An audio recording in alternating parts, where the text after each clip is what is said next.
watch me sway, darkness falls and we all pray, hoping for the light of day, down to the river. I'm back to my roots, back where I started, on leased property that is timberland or timber company. You got different size pine thickets. So way up on the ridge here, you may be able to see there's little sections that are different age pines. This is what you run into when you come down here to South Carolina and you get into a lease, and then you have bordering WMA land, which is your hardwoods and your older timber. That's what we have here. This is kind of what I started with. I have another lease on another part of the state that is the same, and it's different hunting here than it is on my farm. So on my farm, sometimes I will put a feeder out just to see if they're in the area. I don't have to put much feed out because there's a lot of food in those areas. We're going to talk about this type of land here where there's not much food sources.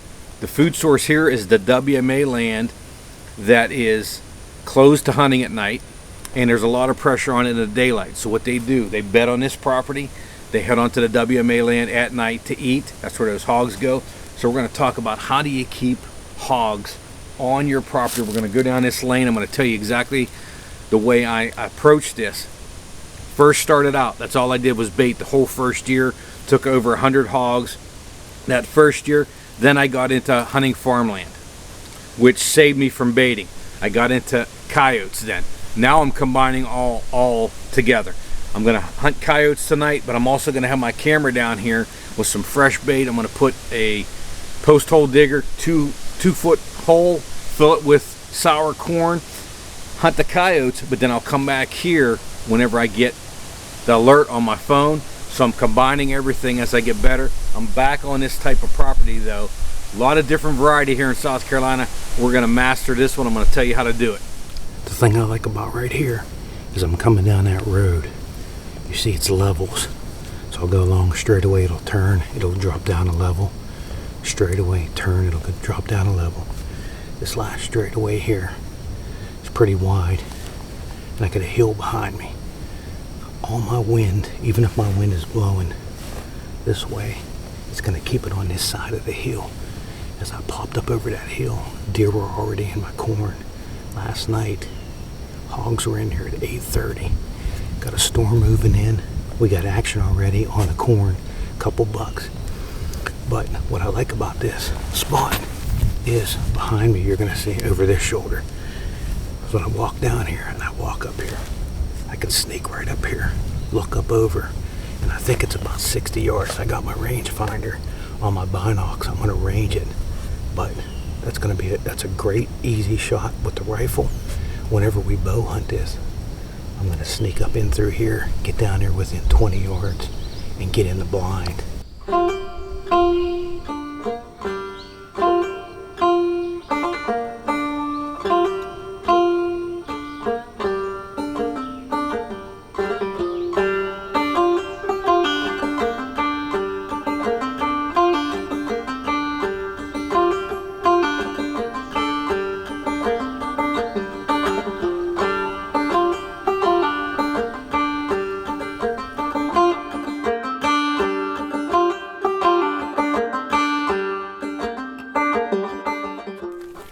What I'm going to do now, I'm going to take my selfie stick, I'm going to give it a use to it, but we're going to walk around this setup, right?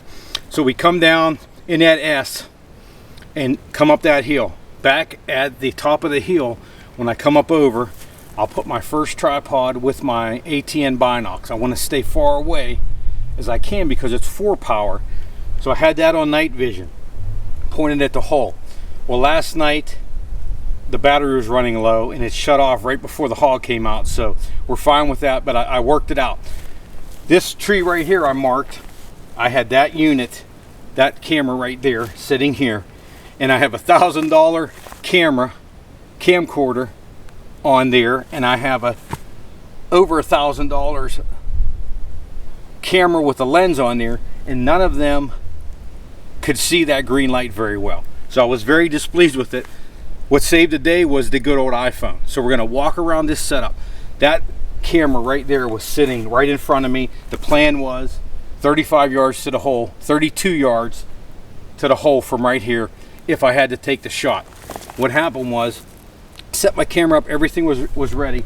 I seen the hog behind the hole with the thermal at first, my thermal scanner, and then the hog went up here to the left, just like it did the other days. The first mistake we made whenever we go over there is we set up over there the first day and they were right behind us. We were in their zone. He's over there rubbing on pine trees. We were too close to his zone over there the other day. Even though the wind was this way, we were in there too close and he could hear everything. So I watched that hog go up here and I watched it go back. I'm playing with my camera settings to try and get good settings on here. So I finally look down here, and as we walk down with the selfie stick, you're gonna see I have a tree that's 25 yards away. It's a little pine tree. I made my way down there. So I'm gonna move this up here, and I'm gonna video where I went down to, and then we're gonna talk about what I did down there. We're looking right at that camera setup, right? We come over here, right over there. I don't know if you could see it in that clump. There's a little chair right there. That's where me and Hunter set up the other night, but that's too much in their zone. They're working that left side over there, and you can see that white pipe down there. That's where the light is. So all I did is I snuck right down this edge, and I got a little contraption here. I got an Icotech tripod here, and I remembered I had this. This is what I normally do my interviews on after I take a coyote. So what I did is I put my iPhone in there and I tried it on there at about 25 yards, and it showed up really good at night. So then what I did, I got this little tree right beside me here, and I'm looking at that hog over there. The hog went down behind, and I'm sitting here, and so I set my iPhone up perfectly, and I came right on the opposite side right here, and I sat down right next to this pine tree. Now, this pine tree right here saved me, because the plan was, have my bow on the ground right here. I'm gonna back up, and I'm going to turn the camera on when the hog comes out. Well, I look over to the right over there, and the hog's over there through these pines. I can see that hog right through there. So I turn on the camera. I come through this little opening right here, and I made a little bit of noise, and that hog came toward me. It actually came toward me right on the other side of this tree, and then it turned and went back, and it went over there, and we're gonna walk over there. And over there's a 25-yard shot. So all I had to do, I stood up, and a perfect 25-yard shot. All right, it is bright here, man. It is almost June. Look at them beautiful skies back there behind it. So we're gonna move down here. There's just tracks everywhere right here. And we're gonna come down here and we're gonna take a look at, right here's my hole set. So I got the hole set here, that post hole digger. Right up behind me, I have PVC pipe with that Predator Tactics owl eye. And what I did is, all I did for this setup is I put that second one up in the tree here, and it double lighted it up.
1 week to the day since we got our new bows. Hunter got a new bow. I took his old one that was in the closet and set it up for myself. Never been shot. Last week, Monday. Last night was Monday night. 11:30, I'm sitting at home. I was going to go for coyotes after midnight, and on the trail camera, I had a boar here at the bait pile. Drove down the hour, got ready on a new lease here, new property. I went over some of that already, and we're going to go over the setup up there. But we got the new bow out up here. Slid in. I had a chance to set up a couple of my cameras. Made some mistakes with my cameras. I wanted to get that good video for you. I think I got the best that I could go at the time right now. I may be able to go a little bit better, but I got some good video last night and took a shot on this one. This thing came in nice and close to me. 2 times we've been out before, we've heard them. They're in the area. They like the area up there, but they spend a lot of time around the area before they go to that bait pile. And this hog went up to my left. I could hear it. It would shake its head like a dog, and I'd hear its ears slapping against the side of its head. I watched it up over there where the other blind was. We'll go up there in the setup. The first setup was too close to his bedding area. Hog comes into the light there, and I draw back. Couple mistakes, man. Listen, I haven't done this for a long time. 20 some years I haven't bow hunted. I draw back, and I'm looking, and I really cannot see. The light has not gotten brighter yet, but the hog is broadside. And I know when he eats that corn, he kind of faces me. So I wanted to try and take that shot broadside, and I just waited. I put it down because the pins aren't lit. I wasn't aware of the light switch on the side that lights them up. The batteries are dead. I actually got a push button one so that the batteries won't die as easily. This bow's been sitting in our closet there for probably 2 to 3 years. Just never set it up for Hunter. So I bought the new push button ones. They're on the way. It pushes a button and it turns those lights on. So the pins aren't lit yet. I put some glow-in-the-dark paint on them for tonight, and I didn't have my glasses on. That was one of the mistakes I made. I had a lot of time there, and I didn't put my glasses on. That hog goes over and starts to eat and turns and is facing me. And now I'm sitting there. I have time to calm down and decide everything or think things over. Put my glasses on, man, I could see this hog 25 yards. I mean, looking right at me. But in that light, he couldn't see me. Sitting there just waiting, trying to determine. Another mistake I didn't make. I didn't turn on my Tacticam on the bow. But listen, I'm gonna make mistakes in this archery hunting. I used to back whenever. It's been a long time. I sat there and I waited, and the hog slowly started turning. I didn't think it was going to turn anymore because the lights, just from the trail camera pictures. I had that shot, and I was trying to put it through the front of the shoulder into the heart, get down into the heart area, but it was turned sideways, and I came up and I spined this boar, dropped it right in its tracks, and went over, shut off the camera. It's laying there, got everything ready, and I seen it take off. It came down off the hill. There's a steep hill behind me. It started to roll, did some rolls, got down in here, and got down into this bottom right here. I came down in here and found it last night, at least seen it with the thermal. Went up to the car, went home, put everything away, got my cameras. The cameras aren't working at night. I'm just having some issues with my high dollar cameras not really working at night. I think I got some night vision coming, a night vision camera coming. We'll be able to do that at night. But 1 weekend, first bow kill in South Carolina, first hog ever with a bow. So things are going good. My mission now is to set Hunter up. I'm going to set him up either here. I got one other piece of property where the wheat is for June. I'm going to go set up an archery spot there, and we're going to try and do this more. I'm going to try and get my videos better at night, work on some of the equipment. But thanks for watching, like, and subscribing. We are now into the archery hunting for hogs. Hopefully we get some deer. I get Hunter on some stuff. Stay tuned for a lot more.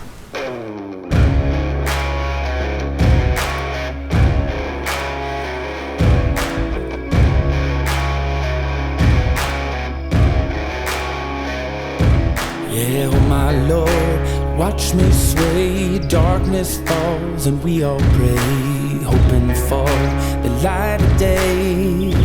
Down to the river I have held the devil's hand, felt the weight of my own sin, burdened by the to the river, down to the river.